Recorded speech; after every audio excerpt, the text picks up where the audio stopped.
Hi, and welcome to what is going to be a very different kind of lecture today.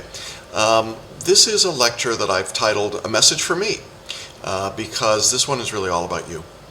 It is something I think that you're going to find helpful to listen to and to watch, and then to put into practice. Now, this message should be, I think, understood in the context of another lecture in the series, which is the Test Anxiety Workshop. In this particular message, I'm not specifically talking about anxiety or stress, but the things that I'll be discussing will certainly have an impact on your stress levels and on your anxiety if you're feeling anxiety. And so I think you ought to be aware of the Test Anxiety Workshop and the approach there. But this is a little more concrete in a couple of direct areas. Essentially, there are two main parts to this discussion today. The first is based on a book by Dr. John Rady called Spark. And in case you're looking, this is what the book looks like. You see Rady's name there, and he's a doctor at Harvard. He's done a lot of work with learning and with exercise, and that's what we're going to focus on, is the importance of exercise to learning. And you say, well, oh man, I just want to pass the bar exam. Well, I do too, and that's what I want you to do. And really one of the things that I've discovered in my work with the different people over the years is that exercise makes an impact on that. If you know much about my background, you know that I've done some work in an area called multiple intelligences that was pioneered by Howard Gardner at Harvard. I'm a real believer in it. I've seen it work at all ages and all circumstances.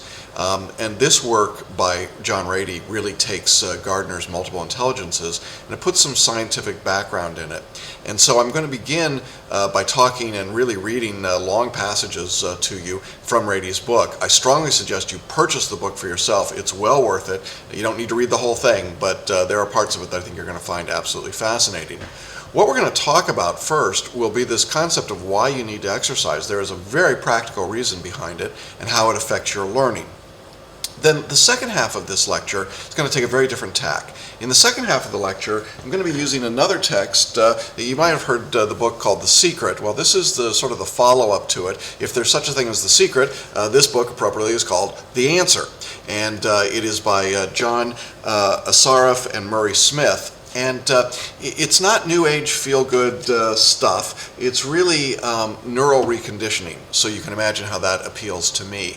And so we're going to talk about not only the physical exercise, but the mental neural exercises that I think are important to get the maximum benefit of the learning work that you're going to be doing as you study for the bar. So that's our agenda today. We're going to talk first about the science behind exercise, and then we're going to talk a little bit about the science behind neural reconditioning. And those two things together will perform and make for you a very valuable base on which your bar studies can continue from now until the bar exam, and hopefully you'll find that they become habits in your life, and they're just generally good things for you to have.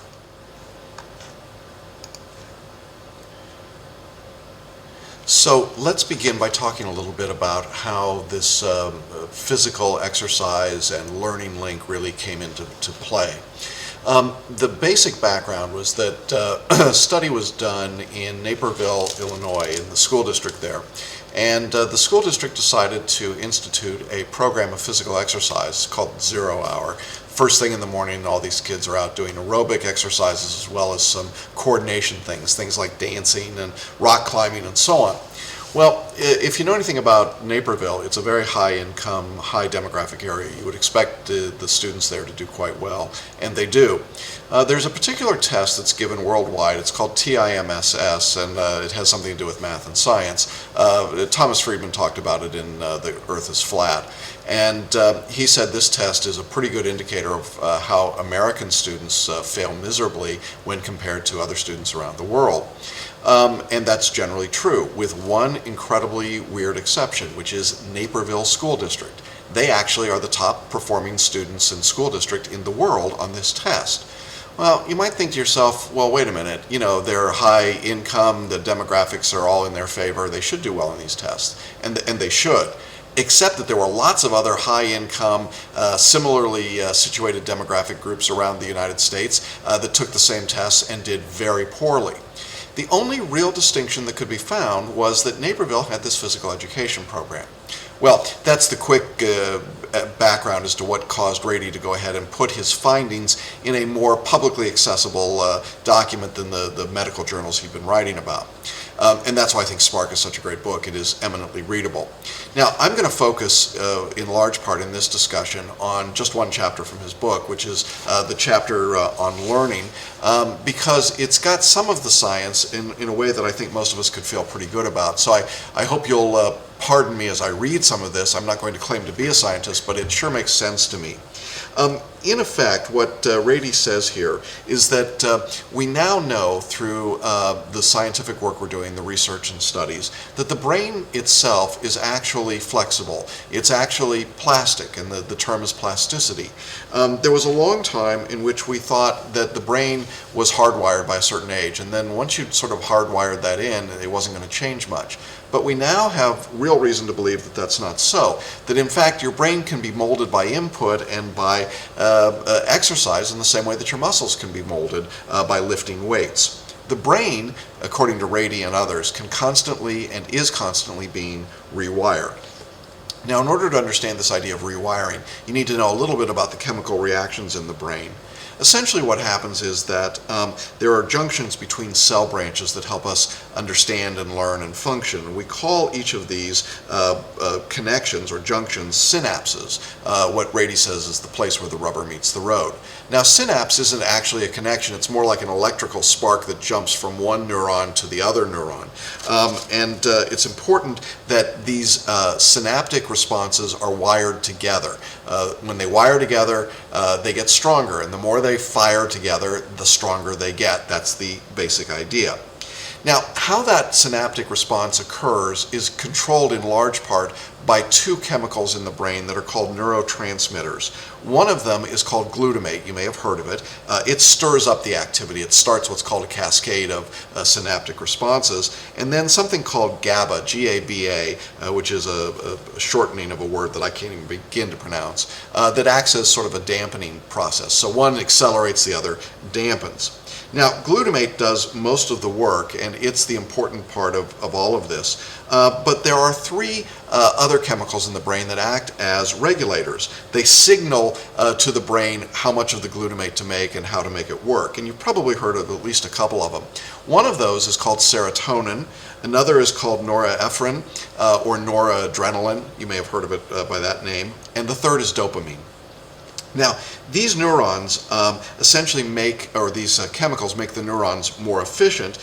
They sometimes tell a neuron make more glutamate so that you can get a better connection. Sometimes they alter the sensitivity of the receptors, and they can basically drown out noise, other external noise in the brain, or they can amplify the signal, so they're pretty important. In essence, what they do is adjust the flow of information to fine-tune the overall balance of these neurochemicals. Now, serotonin, you may be aware of, is sometimes called the policeman of the brain. It essentially influences mood and impulsivity and anger and aggressiveness. So clearly for bar takers, serotonin is pretty important stuff. Norepinephrine essentially amplifies signals for attention, motivation, so certainly important for us as well. And then dopamine is the learning reward. It takes on different activities in different parts of the brain. Ritalin will attack and ease attention deficit hyperactivity disorder by raising dopamine. But in other places, you need less dopamine. So just depending on what the individual's needs are, dopamine will work in different ways. Well, simply raising or lowering the level of one of these neurotransmitters doesn't give you an exact one-to-one result. I don't want to give you that sense. It's pretty complex. But essentially, when you exercise, it's like getting a little bit of Prozac and a little bit of Ritalin. Because what happens is that the drugs elevate those neurotransmitters. They get them working more efficiently in your brain. And that's important because when they're in balance, you're going to learn more effectively. Now, there's another class of what's called master molecules that understand or help us understand connections in the brain. And this is a group of proteins in our brain that are called factors. I have no idea why they're called that, but the most important factor has an initial to it. It's BDNF. brain-derived neurotrophic factor. Now, BDNF, if you just want a simple way to remember it, is Miracle-Gro for the brain. It's really important stuff. Essentially, what we know about learning is that it requires strengthening the affinity or the connection between neurons in your brain through something called long-term potentiation, or LTP. When your brain is called on to take information in, the demand causes that activity between the neurons. They get together. The more activity there is, the more strength there is in the attraction, and the easier it is for the signal to fire and make the connection. Now, if that firing continues, the genes inside the neuron's cell nucleus then are turned on to produce more building material for more synapses, and it's the building of the infrastructure, if you will, that allows new information to stick as a memory. So if you're learning a new word for the bar exam for the first time, and you've never heard res ipsa loquitur before, the first time you hear it, your nerve cells are recruited to file this new circuit for you, and then if you never practice the word again, the synapse will stop.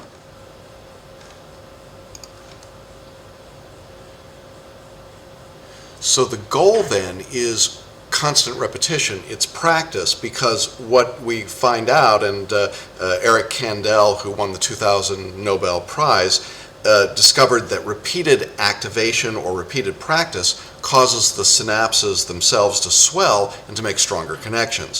So this neuron, you might think of it being like a tree that, rather than having leaves, basically has these synaptic items along its branches, and new branches sprout from those, and more synaptic responses are made. That solidifies the connection. So in essence then, this idea of Miracle-Gro really has something to it, I think. Well, if you get that idea that constant repetition is important, then it's certainly going to be a big part of what we want to do. When we think about the bar exam, a big part of what historically has been part of what a bar review is supposed to do is to help you learn to memorize. But what is memorization? Well, it's really nothing other than a collection of information fragments that are dispersed throughout your brain, and you bring them back together. The part of the brain that does this is the hippocampus. It's sort of like a way station. It takes the different fragments from the cortex, and then it puts them together, and it sends them back up into the brain, mapping these new connections. So that when you learn that new word, like res ipsa, for example, your prefrontal cortex lights up with activity. And once the circuit has been fired, you've got the glutamate in there and it fires, then the prefrontal cortex goes dark. It's done its work. It's started the process, and now it leaves the responsibility to the subconscious brain to get it in place. And that's how you learn to do things as an automatic activity, like riding a bike or learning to write an essay, how to walk, how to breathe. Patterns of thinking and patterns of movement that are automatic get stored in a part of your subconscious brain, the brain stem, for example, that we thought originally was only part of movement. But now we know that those areas actually have fundamental knowledge and fundamental skills, and they have memory. So that's important to understand. If we get that part of our brain to work more effectively, we're going to memorize better. We're going to retain information better. So how does that happen? Well, the basic theory here is that exercise will elevate this Miracle-Gro, that BDNF, throughout the brain. That's the basic premise of what we're talking about. BDNF is important not only for neurons to survive, but also so that they'll grow, so that they'll make those new branches, and that will help the learning.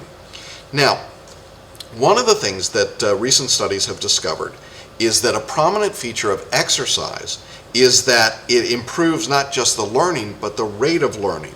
If you're in good shape, you're going to be able to learn and function more efficiently. Let me say that again. If you're in good shape, you're going to be able to learn and function more efficiently. In a 2007 study, German scientists found that people learn vocabulary words 20% faster after if followed exercise than they did before exercise. That's a pretty significant difference, and there's a fair amount of study in different areas that confirms that particular finding. So I think that's significant for our purposes. The takeaway from that is that you have the power to change your brain. How do you do it? Well, one way is literally lace up your running shoes or put on your Speedo or whatever it might be and get out there and exercise. What we're trying to do in that process is to stretch the plasticity in your brain.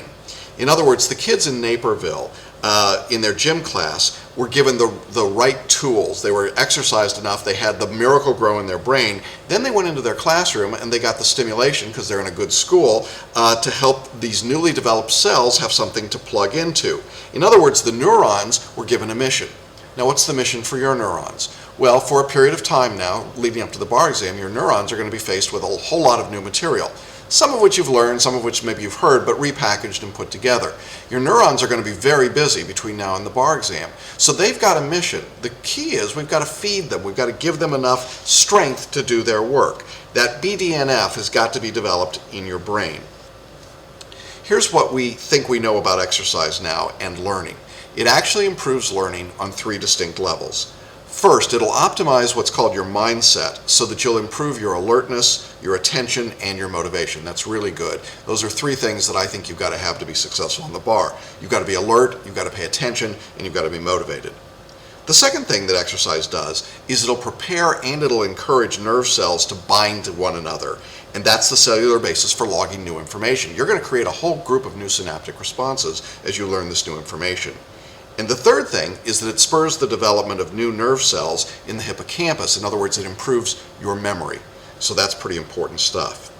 Now, here's what scientists have discovered that I think is really relevant for our purposes. They've discovered that one thing you can't do is you cannot learn difficult material while you're exercising at high intensity. And the reason is that the blood is actually moved away from the prefrontal cortex when you're exercising. And remember, that's where all the good stuff starts, is in the prefrontal cortex. So here's the mistake that a lot of bar students make. They get out, they get on the treadmill, they get on the elliptical machine, whatever it might be, and they say, or they're out running or swimming even, and they say, I was listening to a lecture, or I was reading outlines. The worst thing you can do. You actually won't retain any of that information. Better that you had slept. Better that you had never even turned it on. Even better, listen to Howard Stern. That way you'll lose it entirely. The point is that while you're exercising is absolutely the wrong moment to be doing this work. There were some studies done with college students that showed, by doing measuring blood flow in the brain, that blood shifts back immediately after you finish your exercise. And the conclusion was that that was the perfect time to work on a project that demanded sharp thinking and complex analysis. A 2007 scientific study showed that cognitive flexibility improved after just one 35-minute treadmill session at 60 to 70% of the study's maximum heart rate. So in other words, even if you got on the treadmill one time for 35 minutes and you stayed at 60 to 70% of your maximum heart rate, that your cognitive flexibility would be improved. Now that's pretty amazing. And when you think about it, it tells us a whole lot about what we need to be doing. A study in Japan found that jogging for 30 minutes, 2 or 3 times a week, for a period of 12 weeks improved brain function. But the study in Japan also discovered something else that's important for us. And that was that it was important to mix in with the aerobic activity, the treadmill, the swimming, the jogging, the elliptical machine, that you mix in with that some sort of coordination, something beyond just putting one foot in front of the other or one arm in front of the other. And here's what they discovered. Aerobic exercise and complex activity have different beneficial effects on the brain. In other words, it's not just enough to do the aerobic conditioning. So what is this coordinated or complex activity? Well, for me, I love Pilates. It's a perfect way to blend those two together. But there are a number of things you can do. Anything that involves balance or coordination, you could do weightlifting. I think it's important, you hold the weights properly, or you're going to, there's something we call a brain crusher, which kind of scares me. But the idea is that you have to use different skills and different techniques. What's generally recommended for most effective learning is to do a 10-minute aerobic warm-up and then do something that's non-aerobic and skill-based. Rock climbing, balance drills, yoga, something else. Play tennis. It's a great sport. Stimulates the cardiovascular system in the brain. A bad sport, bowling. Love bowling, but bad for our purpose, particularly in the smoky bowling alleys. But the more complex the movements, the more complex the synaptic connections. Think about that. The more complex the movement, the more complex the synaptic connections. So learning yoga or doing positions in ballet, skills in gymnastics, figure skating, Pilates, karate, all of those things generally help. Now, how do we put that information specifically into the bar exam?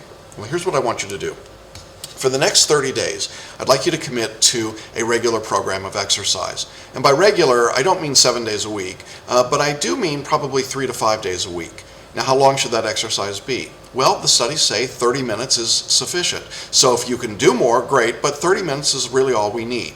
But here's the real key, 2 things. One, that exercise needs to be both aerobic and complex. So make sure that whatever you're doing's got both elements in it. Secondly, and here's the really important part, make sure that right after that study, or right after that exercise, is when you do your most complex studying for the bar for that day. Let me say it again.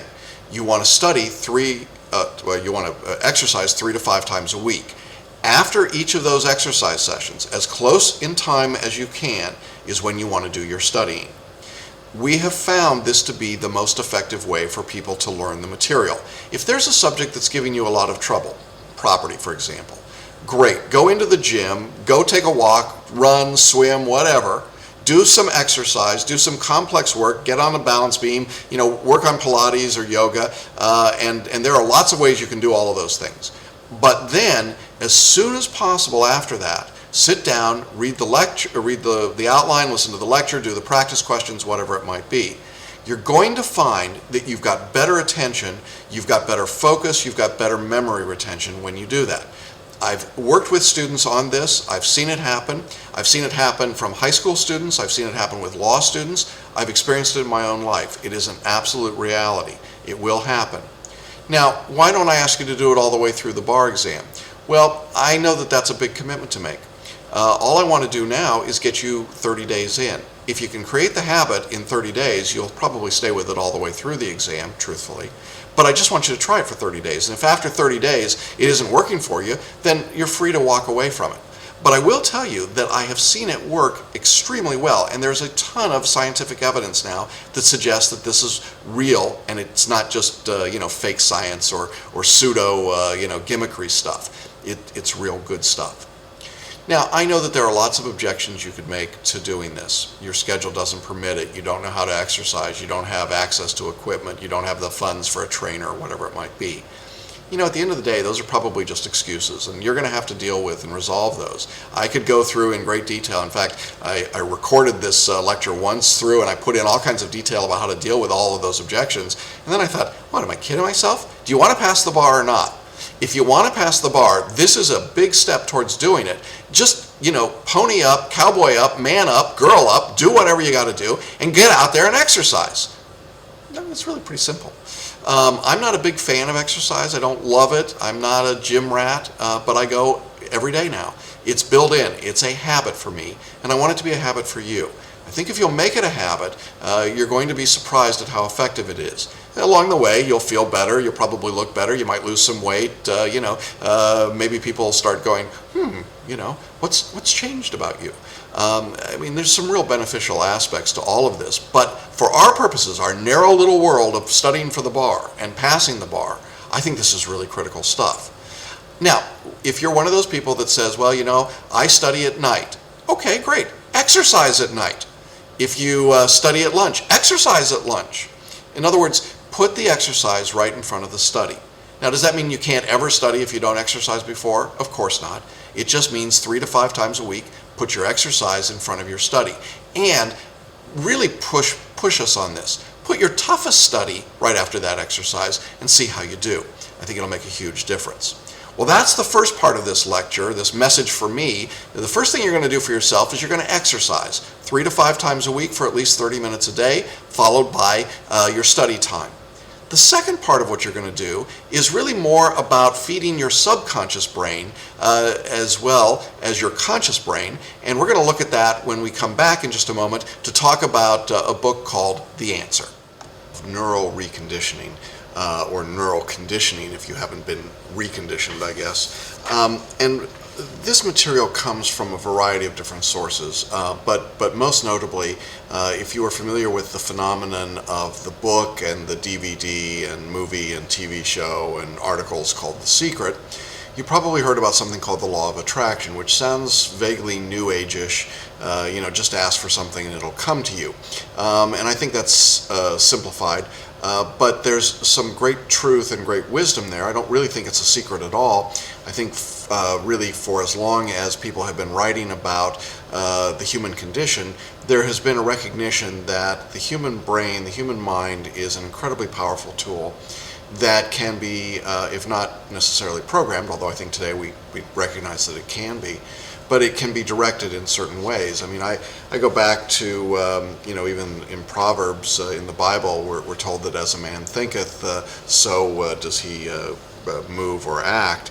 I think we know that how you think and your attitude has a lot to do with all of that. Well, in any event, as a follow-up book to The Secret, a series of other books have come into the market in the last few years, one of which is called The Answer, written by the folks that do a group called onecoach.com.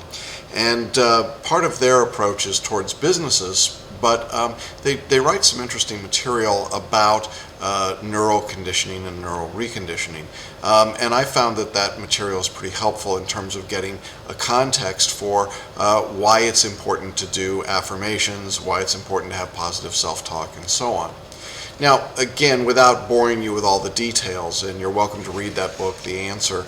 I think you'll find it interesting on a number of levels. But one of the interesting things that they comment on was a study that was done by NASA, the space scientists, looking at astronauts who seemed to get sick when they went up into space and lost their sense of gravity and perspective, and everything was upside down for them, and it caused the early astronauts to actually be ill for great periods of time while they were in space. And so NASA came up with a way of resolving that by giving the astronauts special glasses that they wore on the ground prior to liftoff for a period of 30 days. And these glasses were designed to put everything upside down for them, so that they literally saw the world upside down for 30 days before they did liftoff. Well, it worked pretty well. But one of the interesting things they discovered, they started stretching that period of time out beyond 30 days, and what they found was that at about between 30 and 35 days, the astronauts who'd been seeing the whole world upside down by wearing these glasses 24/7 suddenly saw everything right side up. In other words, what happened is that their brain took the information that it was getting from the optic nerves and it translated it. It literally flipped it so that everything was the way it was supposed to be. Now, what NASA and what science discovered was that our brain is really focusing and functioning on a couple of different levels. There is the prefrontal cortex, or what we would call the conscious brain. The conscious brain is the part that you're using when you study for the bar exam. It's the part of your brain that's learning new material, that's functioning and thinking about this new lectures or reading or answering questions or style or in writing, whatever it might be. At the same time, there is another part of your brain that controls the more basic functions, breathing and blinking and heart rate and all the things that keep you from walking into walls. And that is all what we would call the subconscious brain. Now, the subconscious brain does its job very quietly and very efficiently without much input from the conscious brain. The conscious brain sends a message to the subconscious that says, make sure you keep breathing, make sure you keep blinking and eating and doing all the things you have to do, walking upright. And by doing that, the net effect is that we're able to function and continue to function as human beings. Well, interestingly enough, as science has gotten more sophisticated, we've begun to recognize the truth in the old ancient sayings about what the person thinks really is important. In fact, what we've really discovered, and it's kind of interesting, I'm a big Tony Robbins fan, but if you go back to Tony Robbins' early work, back in I guess like maybe the late 70s, early 80s, this was all conjecture, really, and now we've got the scientific data to back up what he was saying. So, hats off to Tony Robbins. He got it right, even without knowing why it's scientifically so. But one of the things that Robbins theorized about was that you could program your mind. You could program that subconscious brain and it would do amazing things without you having to consciously be aware of it. Now, he wasn't the first one to think of that. I mean, within the realm of great positive thinkers, you can't ignore people like Zig Ziglar and others who came along well before Robbins. But the point is that it's not new stuff. It's just that very few people actually employ it. Now, in the answer, the authors talk about how they, in their own lives, set up this neural conditioning, and it has paid off for them in spades. Now, for our purposes, we have a very simple task ahead of us, simple in the sense that it's fairly discrete, and that is to pass the bar exam. Given that, one of the things that we've learned, and one of the reasons that I call this a message for me rather than a message for your spouse or a message for your family or your friends or someone else, is that you're doing something good for yourself. In the first part of this lecture, I talked about exercise and how important that was, but it needs to be coupled with a second set of exercises, which are mental exercises. Those mental exercises are actually fairly simple to do. They consist of creating and reciting and repeating a series of affirmations every day for how long? You guessed it, 30 days, because within that 30-day period, what we learn is that's about how long it takes to recondition the brain into believing certain things. Now, throughout the course, I reference all the time the phenomenon of people who expect to fail and in fact do on the bar exam. It is axiomatic. It's painful to watch. It's like watching a train wreck. You see it coming, and there's not much you can do to stop it. But I can also tell you that over the years I've seen people who expect to succeed, and they condition themselves to succeed, and that's what happens. They do. And we see that in sports all the time. We see it in a variety of places. We know that positive thinkers just seem to do better. Now, I know some of you, given the nature of the law, are cynics by nature and say, oh yeah, Pollyanna, think good thoughts and you'll pass the bar, blah, blah, blah, blah, blah. Okay, fine. Knock it out. Don't do it. And we'll see how well you do, but I'm telling you, you can do better if you'll just give it a shot. Okay? So I'm putting it out there, straightforward. You're smart, you're good, you worked hard. Okay, fine. Don't be a fool. I can tell you how to get your score higher. And this is one of the things that works. I've seen it work over and over and over again. Well, affirmations, what are they? They're literally statements written in the present tense that your subconscious takes and believes. In other places in the course, I talk about the fact that the subconscious can't tell the difference between fact and fantasy. When you go to the movies and you see a sad story and you cry, the story isn't real. The people are acting up on the screen. It's a movie. It's digital. Why do we cry? Because our subconscious can't tell the difference between fact and fantasy.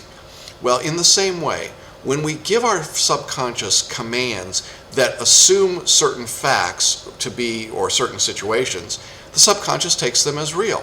So if you are constantly saying to yourself, I'm fat, I'm old, I'm slow, I'm stupid, guess what? Your subconscious says, you know what? You're slow, you're fat, you're old, you're stupid, and it performs exactly as directed. Therefore, one of the most important things to do is to give yourself positive self-talk. And there are lots of ways you can do that, and there are lots of things you can say. But we've created a series of affirmations for the bar exam, and what I'm going to do is read those to you. And if you want the hard copy, all you need to do is let me know, and I'll email it to you. But within your course, there is something on your iPod or online called Bar Exam Affirmations. Now, these affirmations, the same ones I'm reading to you, I have read onto that recording. I have put it underneath some nice soothing music, and the idea here is that it's subliminal. Your conscious brain doesn't hear it, but your subconscious does, and that's all it needs. And so the goal is to repeat these affirmations every day, at least once a day, for 30 days. Now, could you take these same affirmations and read them yourself every day? Absolutely, it would be even better. Read them in front of the mirror? That'd be great. Record them yourself? Better still. But I know that most of you are going to say, well, I'm so busy studying for the bar, I don't have time. Okay, here you go. This will take 7 to 8 minutes to do when it repeats in a loop on the subliminal, but for me to read them to you will just take a couple minutes. So listen to these statements about the bar exam, and here we go. The first is, I am focused and calm in my studies for the bar. I take the bar exam with confidence, and I expect to pass. I am able to write with clarity and ease, and to communicate what I've learned with confidence and precision. I master the essential elements of writing using active voice and following the writing pattern and methodology that I have practiced throughout my study. I read my assignments quickly and with comprehension and retention of key ideas. I listen to lectures for clarification and understand the topics being presented. I practice the questions and learn from both my success and my errors. I am intelligent, capable, mature, and a wise counselor. I control my emotions and use my energy to improve the quality of my study. I enjoy learning and the challenge of a new experience in taking the bar exam. I am fit and healthy. I exercise, get sufficient sleep, and eat properly. I take care of my body. I laugh and smile and enjoy the process of learning. I grow stronger with every challenge I face in my study and in my life. I am a kind and gentle member of the bar. I see my name on the pass list for the bar exam. Now, those are the affirmations. You can listen to them just this way on this lecture every day. You can listen to them in the bar exam affirmations subliminal. You can write them out. You can add them to your own. You can put them in your own voice. It really doesn't matter how you do it. What matters is that you do it. And when you do that every day, your subconscious begins to buy into that, to believe that that's the case, that you are a kind and wise and gentle member of the bar, that you're focused and calm in your studies, that you pass the exam. And just like magnets being drawn towards another magnet, your subconscious brain will draw you towards that result. It's really that simple. Amazingly enough, if you tell yourself that you cannot pass, no matter how much work you do, no matter how hard you study, no matter how intelligent you are, the odds are very good that you will not pass. It is that strong a presence in terms of how we function. There's an incredible amount of evidence out there, scientific as well as anecdotal, going back literally now thousands of years, that tells us that how you think controls what happens in your life. If you expect bad things to happen on the bar exam, I hate to tell you, but bad things are going to happen. If you expect to pass, if you really truly expect and believe to pass, you probably will. And the reason is because your subconscious will function as if that's the case. You'll be thinking about and focused on the things you need to pass the exam. I can tell the difference with my students between those that practice positive self-talk and those that don't. I can hear it in their voices when I talk to them. I can tell in the emails that they send me. I can certainly tell by the scores that I see when the exams come back. I really believe it makes a huge difference. And so I strongly want to encourage you to follow this idea of affirmations. Now, you can find out a lot more about affirmations from a variety of sources. I've given you a few in this lecture. I'm glad to give you more privately if you want or need them. But I think the point is almost unarguable at this stage, that the way that you talk to yourself, the way that you condition your brain, is going to have a huge impact on what you do on the exam. So don't shortchange this. Just as you take care of the physical body with exercise, take care of your mental skills and gifts by doing this conditioning. And if you do those two things, I think you're going to be really pleased with how your results come out, and I think you'll be pleasantly surprised at the improvement and increase in your scores. Well, that concludes this brief lecture. I hope it's been helpful to you. If you've got questions about any of it, please contact me. I'd be glad to talk with you. It's an area of real interest to me, and it's a lot of fun to see what kinds of positive changes and improvements it makes, not just in bar scores, but in people's lives. I can tell you it really works. I was a whole lot fatter and a whole lot more unhappy and not doing so well before I encountered some of these ideas. So I'm a personal, I guess, a personal experience and personal discussion of what this stuff really does, and I really hope you'll give it a good shot. Thanks very much for watching and listening, and you can now go on to your assignments and